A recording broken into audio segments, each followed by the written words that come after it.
Okay, so I was driving to Home Depot because I wanted to keep driving this car, and the problem occurred again.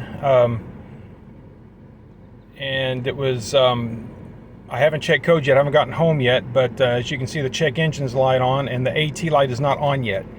I've been driving in manual to get this far. I'm almost home, so I'm back in automatic to see if it's going to mess up again.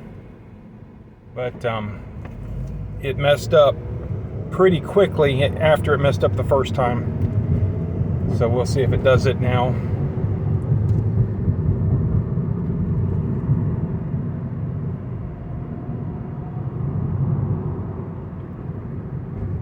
There it goes. So the AT light is back on. I'm going to go home, pull the codes, and see what we have. So reflowing the solder joints may have helped it. I don't know. I mean, it lasted for a day.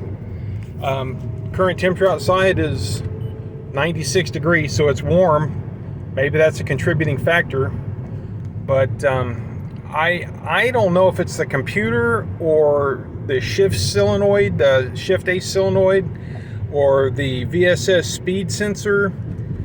The error codes don't indicate the speed sensor. I'm kind of not thinking it's that.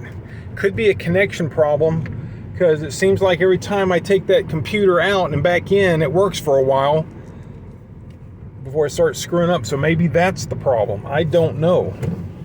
But this one is really starting to become annoying. But right now it's in limp mode. It won't shift out of third gear. It's in third, and that's it. If I put it in manual, it doesn't tell you what gear it's in. The indicator goes completely blank. So these are the errors I'm trying to resolve. And man, I thought I had it, because this car was working good.